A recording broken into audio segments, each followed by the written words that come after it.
గోరింటాకంటే ఏ అమ్మాయికి ఇష్టం ఉండదో చెప్పండి. ఎర్రటి చేతులు చూసుకొని మురిసిపోతూ ఉంటాం. అసలు గోరింటాకు ఎలా పుట్టింది తెలుసా? అయితే వినండి. గోరింటాకు అసలు పేరు గౌరింటాకు. గౌరీ ఇంటి ఆకు. గౌరీదేవి తన చిన్నప్పుడు వాళ్ళ స్నేహితులతో ఆడుకుంటూ ఉన్న సమయంలో రజస్వల అయింది. ఆ రక్తపు చుక్క భూమికి తాకగానే ఒక మొక్క పుట్టింది. ఈ వింత చూసిన స్నేహితులు పర్వతరాజుకి చెప్పారు. ఆయన సతీ సమేతముగా చూసేందుకు వచ్చాడు. వాళ్ళు వచ్చేలోపే ఆ చెట్టు పెరిగి పెద్దదయ్యి, నేను సాక్షాత్తు పార్వతీ రుధిర అంశముతో పుట్టాను అనింది. నా వల్ల లోకానికి ఏం ఉపయోగం కలుగుతుందో అని అడిగింది. అప్పుడు పార్వతి ఆ చెట్టు ఆకుని కోసింది. ఆమె వేళ్ళు ఎర్రగా మారిపోయింది.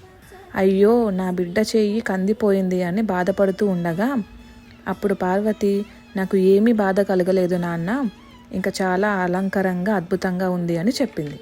అప్పుడు పర్వతరాజు ఇకపై స్త్రీ సౌభాగ్య గుర్తుగా ఈ లోకంలో ప్రసిద్ధి అవుతుందని, రజస్వల వలన ఈ చెట్టు జన్మించినందుకు స్త్రీల గర్భాశయ దోషాలను తొలగిస్తుందని, మన శరీరంలో ఉన్న అతివేడి కూడా తగ్గిస్తుందని, ఆ రంగు వల్ల చేతులకు కాళ్లకు అందాన్నిచ్చే అలంకార వస్తువుగా వాడబడుతుంది అని ఆశీర్వదిస్తాడు.